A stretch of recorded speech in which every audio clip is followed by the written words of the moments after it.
first person presenting is Calina who actually has been working for Drake Music for about a year or so, and is going to be presenting on her collaborative inclusive music practice using assistive music tech. So please give Calina a warm round of applause.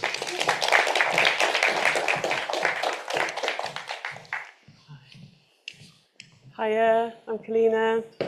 I'm a white middle-aged woman with sort of blondish hair and 70s specs and a navy polka dot blouse and black trousers. I'm going to discuss my work as an inclusive practitioner and workshop leader for Soundbox Ensemble and my involvement in setting up the new Newham Music Hub group, which is called Music Unlocked. I'll discuss assistive music technology and ideas for working in inclusive music ensembles. I work with two collaborative inclusive creative music ensembles, Soundbox, to which I'm the workshop leader, which is run by Tower Hamlets Arts and Music Education Service, or TEMS, and Music Unlocked, which is a brand new group run by Newham Music Hub. Both these ensembles create music as a group using improvisation and composition. We work with young disabled, non-disabled and neurodivergent people aged between 8 and 25. I started off working with Soundbox Ensemble 8 years ago on a training opportunity from TEMS with their partners Drake Music, Spitalfields Music and the London Philharmonic Orchestra. I enjoyed working with Soundbox so much that I've ended up working with them ever since. And I started to lead the group in 2020. TEMS then continued their fantastic inclusive practice training and offered me and others the chance to go deeper into inclusive practice with more mentoring from Drake Music to become inclusion practitioners for TEMS. And then I joined Drake Music as a freelance associate musician last year, which is very nice after all the years of mentoring. Recently, Drake Music asked me to help set up Newham Music Hub's inclusive ensemble Music Unlocked based on the Soundbox model. We started the group from scratch in February 2024 with a fantastic team of tutors from Newham Music and Dav and Deborah from Drake Music. We've now not one, but two ensembles at capacity. One is for younger children and the other for older children, teenagers and young adults, so we're really delighted. So, what is collaborative musical inclusive practice? Musical inclusive practice is an approach to learning music whereby all young people can make music without barriers to learning. Inclusive music ensembles can feed into society and help to then steer society towards becoming more inclusive in general. The ensembles are good for redefining what a 21st century music ensemble can be. Inclusive practice feeds into the aesthetic of an ensemble, helping us to decide what counts as music and how we define and judge quality in music. I was originally drawn to working in an inclusive music ensemble as they're participant-led. The participants have the chance to play and explore music in a way that works for everyone in the group, including the facilitators. The ensemble is collaborative, so the approach is that everyone works as a team to make music together. Inclusive ensembles follow the idea of the social model of disability, which believes that disabled people are disabled by society rather than a person's difference. It looks at removing barriers that restrict life choices for disabled people. In our group, we work to remove barriers to learning by focusing on the individual participants' access to creativity and musical interests. We aim to be fully inclusive and accessible. In our settings, we set up the room for equal access for everyone in the room, making sure there is space for wheelchairs and handling of instruments. We have a wide choice of musical instruments, which hopefully gives the group the chance to find out what instrument and music they would like to play and learn. We have a mixture of acoustic instruments such as cello, violin, guitar, ukuleles, cajon, djembes, handheld percussion, and some participants are vocalists. Alongside the acoustic and percussion instruments, we use other instruments that form the backbone of the inclusive music ensemble. These instruments are called Assistive Music Technology, or AMT. They're uniquely set up to suit the needs of the player and give alternatives to traditional instruments. I was originally, and still am, an unplugged wooden violin player. And when I first started working with Soundbox, the AMT instruments were totally new to me, and I became fascinated with the possibilities of using tech to make music. I'll now go into more detail about the tech we use. In both the ensembles, we use iPads. So I'm just going to show you. Here we go. Could we get the camera on the iPad, please? Okay, so I'm just showing a shot of an iPad with a piece of software and a software app on it called ThumbJam, which I'll talk about in a second.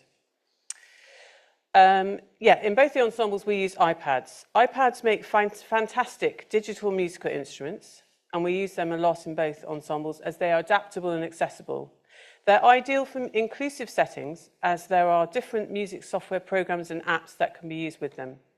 They're a small and light bit of kit and can be attached to a mic stand with a clamp or put on a music stand for ease of use. The main app we use with the iPads is called ThumbJam, which we can see on the screen. It has coloured bars to denote a keyboard. And ThumbJam has over 40 instrument samples to choose from, with many, many scales to choose from. There's a whole long list of scales. And they're laid out here on this keyboard type screen. You can use your fingers or the back of your hand, your elbow or your nose to slide across or up and down the keys, or tap the screen to make different notes, and then different sounds such as vibrato. You can change the volume.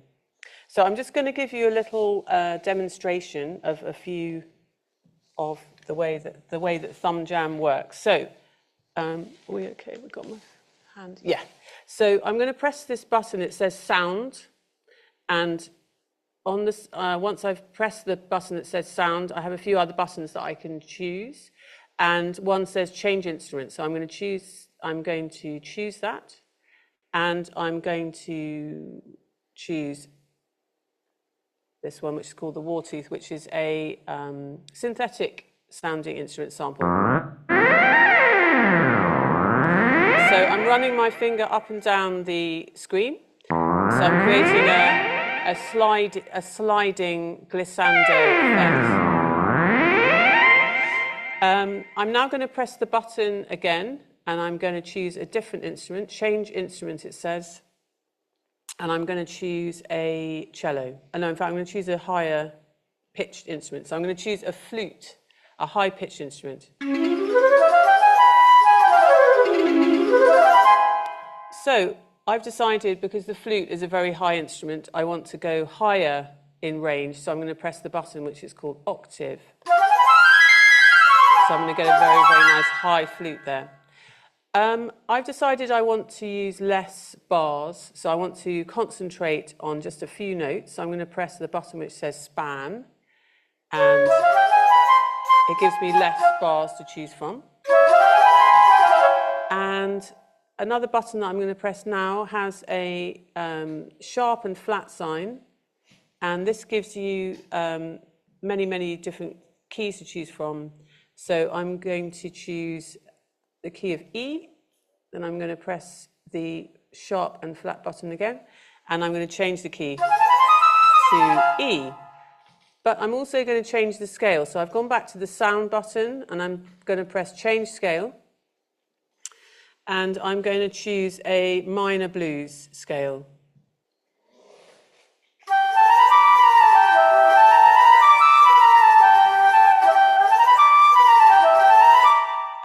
And then I'm just going to finally show you.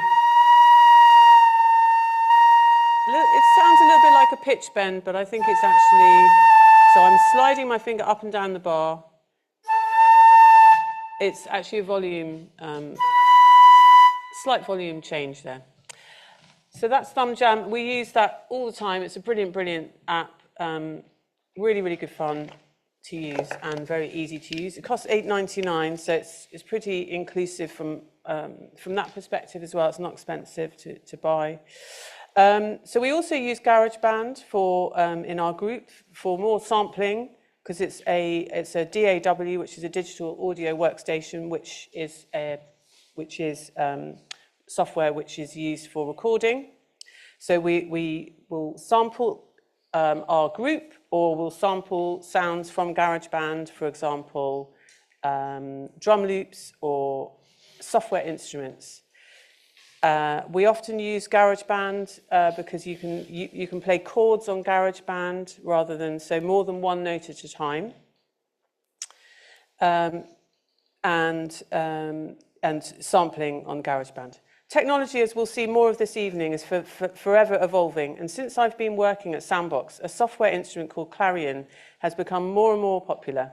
It's already the instrument of choice for thousands of disabled musicians across the UK, including being used by players in the National Open Youth Orchestra and Open Orchestras. It's the only digital instrument to be recognised by the Associated Board of the Royal Schools of Music, which has just this year started doing music performance exams on Clarion, so it's a real step forward, which is fantastic. Clarion can be played with movement from any part of the body, e.g. from feet, elbows, or eye movement using eye gaze technology, such as the Toby or the iHarp. The Clarion is a visual instrument where scores are represented as patterns. You can play the patterns in any order you choose. We have a musician in Soundbox who's currently making fantastic electric guitar music on his Clarion, but he always comes up with fantastic sounds. It's absolutely brilliant. Other fun tech we use in Soundbox are effects pedals, such as a live looper pedal. We use this to start off our soundscapes. We take a microphone around the room and record and layer up and loop individual sounds. Often ideas from these soundscapes become part of our eventual piece, and we also use the looper in live performance. We've been having fun with my space echo, reverb, and digital delay at the moment to create some fun sounds for our current Starry Sky theme. Another great bit of tech is the composer, which is actually spelt with the letters CMPSR, composer. It uses a joystick to distill a full piano keyboard into an easy-to-use instrument that can be played with one finger. Each movement of the joystick plays a musical note from a selected scale. Simple movements of the joystick result in harmonic chords or rhythmic synth bass lines, and you can connect the composer to any music-making app. So I'm just going to show you another really fun bit of tech. Here we have, can we mute the thumb jam? I'm just going to plug in the phone.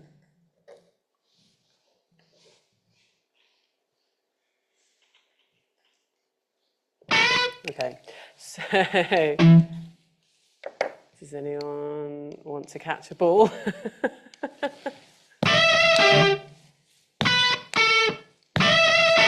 Can I throw it to you?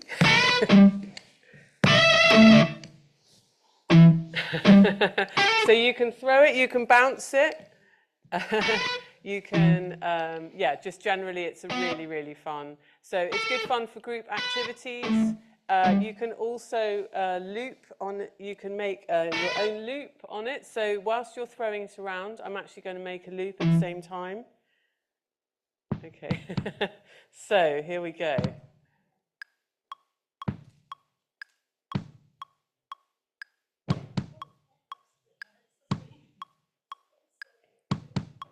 Okay. Okay. That's part. Can we make it another sound? Okay, I'm going to add into the loop.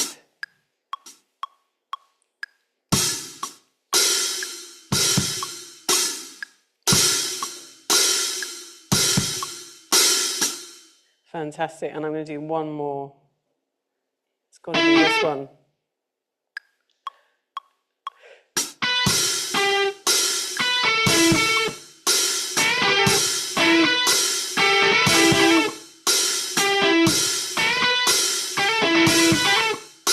Okay, so we've got our live loop, which took, 4 seconds to make, and it sounds like this.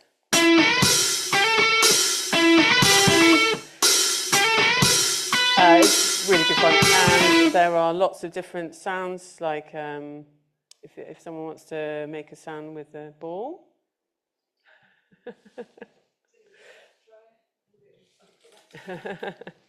I'll just give you a couple of other... So there's some funny ones. Disco, a bit of disco.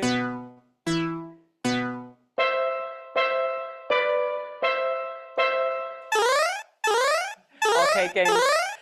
So hours of fun. So that is the wonderful oddball, which we'll have time to have a go on more in the break.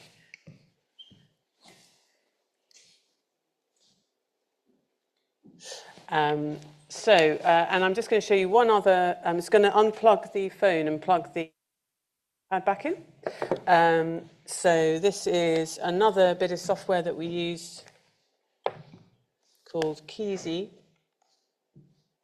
which looks like this. So, sorry, I should have said the oddball is basically a grey ball. It is actually a ball, and it is a bouncy ball. So this, on the iPad, I have Keysy, which has 8 rectangles on it, and on each one, nice to meet you. Nice to meet you. You can record a sound onto it. Yeah. Boom, ba-boom, boom, ba-boom. And then you can play them. Nice to meet you. Goodbye. Nice to meet you. Goodbye. Nice to meet you. Happy birthday. Boom, ba-boom. Goodbye. Goodbye. This is our greeting song Nice that we to made meet last night. Nice to meet you. I don't know what to say. I don't know what to say. Hello. So that's really Hello. fun. Use that a lot in sessions. Unfortunately, you can't download it at the moment, but I'm hoping they'll bring it back. But so this was on my work iPad. So it's a very quick way of sampling and really good fun. You can then pass the iPad to somebody, and then they can play it as an instrument as well. And so we'll just I haven't got too much time, so I'll move on. In our sessions, we record our music onto a portable Zoom recorder for reference and also playback to the group. We record samples throughout the sessions and then often use them in our end-of-term performances. I set up a software program called Soundplant on my laptop to trigger the samples live, or they can be triggered using another AMT, a switch. Switches can be pressed with feet or hands and are really good fun. The balance of sound can be a challenge in inclusive settings, as we want everyone to be heard equally. But some instruments are louder than others, for instance, piano and drums. So we try and amplify as many sounds through a PA as we can, and then we balance and sound check the levels carefully. And for example, an electronic drum kit would work better than an acoustic because you can balance the levels in the room a bit more easily if there is such a kit. We use mics for vocals, which is great for confidence and being able to hear individuals' voices, or miking up acoustic instruments such as guitars. The other main approach we take to make our sessions inclusive as much as we can is the creative process. So how do we create the music? Through improvisation, and then we structure the improvisations into compositions. We use various techniques as springboards to kickstart the improvisations. For instance, we use what we call the soft start jam. As participants arrive, tutors steer free improvisations with the group. The group can then try out different instruments or play their regular one, and then jam quite happily in the room. We tend to jam for about 15-20 minutes. This gives an opportunity for everyone to come in, feel comfortable, find their space, and join in under their own steam, or just enjoy listening. It also gives a moment for easy social interaction and hellos. The communal experience is important as the music making, as the group enjoy the social side and friendships are made. This is very important and enjoyable for parents and carers too. Other activities we use as a springboard for creative ideas are musicianship activities such as call and response, conducting dynamics and tempos, a hello song with moments for improvised solos, creating artwork or graphic scores inspired by the music and ideas arising from the sessions. We often finish with our Soundbox jukebox. One member per session chooses their favourite track and plays it to the group to listen to. The group then join in and jam along. We also break out into smaller groups to work in more detail with participants later on in the sessions.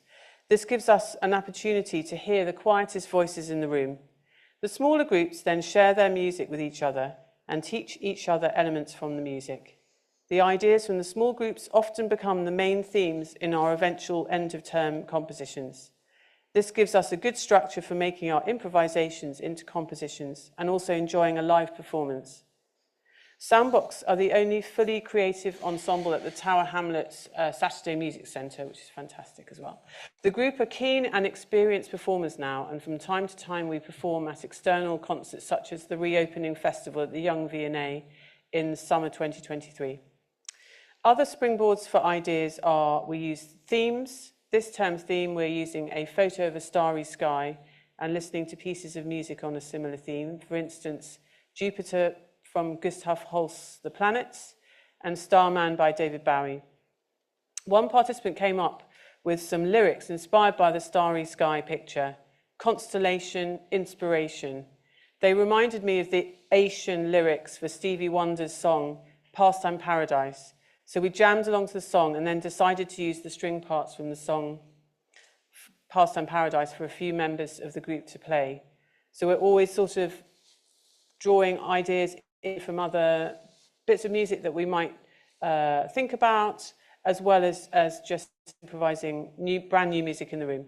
The participants might then speak the words over the music or come up with a melody idea for a song. The music we make is instrumental and vocal, so sometimes we have a vocal chorus or a group harmony moment. The final important mainstay of structuring and leading an inclusive collaborative group is planning, observation and feedback. We plan carefully each term, taking into consideration accessibility needs of the group, and then plan in detail for each session. A lot of the future planning comes from an end-of-session group feedback moment within the group. A word or sound from everyone's instruments, or a thumbs up or thumbs down to say how everyone felt in the room. The tutors then debrief at the end of each session and feedback to each other how the participants responded to the day's activities. We frame it around open questions to do with what people enjoyed doing, what they like to do more of, or anything they didn't like or found not to work with accessibility needs. We observe all the participants individually throughout the sessions and then respond to their needs accordingly using needs-based communication, or NBC. NBC takes its ideas from nonviolent communication, recognizing that all behavior is communication stemming from that individual's needs. The behavior we see in the room is the tip of the iceberg, and we then interpret the hidden needs under the waterline that are behind the behavior we can see. The approaches I've discussed above are applicable to any music inclusive ensemble. They only differ really in which instruments are available, what ages the participants are, and what music they're interested in. A few activities could be altered slightly if you are working, say, with a young group, maybe some more group singing, some more structured games, etc. Another thing is to be open with the approach to setting up the group, trying activities and instruments out, seeing what works, seeing how the room is set up, try different ways of setting it up with seating plans, etc. Each space is different acoustically and the layout will be different, and so some instruments work better in certain setups or breakout groups work better in different spaces. I'm now going to show you a clip of Soundbox Music in action from an edit of a documentary film about Soundbox made by Emily Young. She is a British film director and screenwriter who teaches screenwriting and directing at the London Film School. The clip also features artists from Grand Union Orchestra with whom we did a collab in the summer. Enjoy.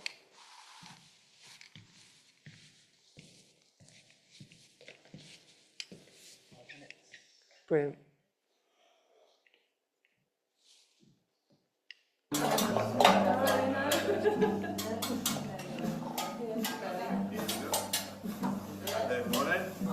You good? Good to see you.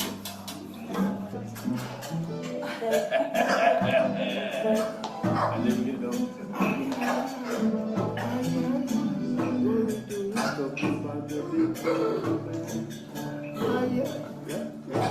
Can we see it with it?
But I've been doing Soundbox for a little while now, and I just think that it's very important if if if you can just to keep going until you hear otherwise, because I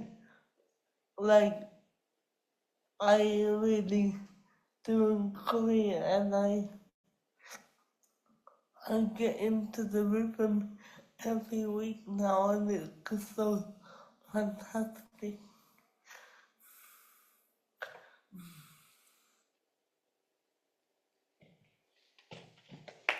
Thanks everyone for listening. Looking forward to Lou and Chris's presentations.